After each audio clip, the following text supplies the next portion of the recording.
Chi da Treviso, chi addirittura da Feltre questa mattina, insieme ai loro cani, al Parabai a ridosso del Piave a Macerata, dove doveva tenersi il primo evento nella tanto discussa pista per levrieri. Online l'appuntamento compariva ancora nel calendario dell'ENCI, l'Ente Nazionale Cinofilia, e anche se già ieri l'amministrazione comunale aveva fatto sapere che non ci sarebbe stata nessuna corsa, dal momento che l'impianto ancora non è terminato, qualcuno ha comunque raggiunto l'area, trovando però i cancelli chiusi.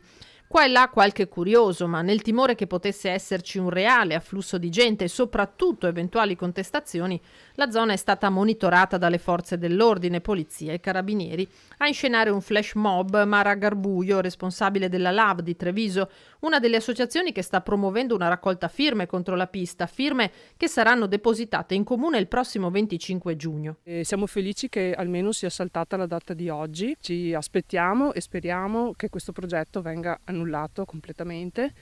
e speriamo di poter parlare con il sindaco serenamente di questo progetto e che venga assolutamente accantonato, un'idea assolutamente obsoleta, fuori dai tempi e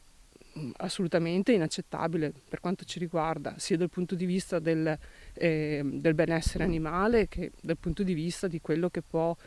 portare avere una pista per i levrieri, cioè le scommesse, eccetera, sul nostro territorio.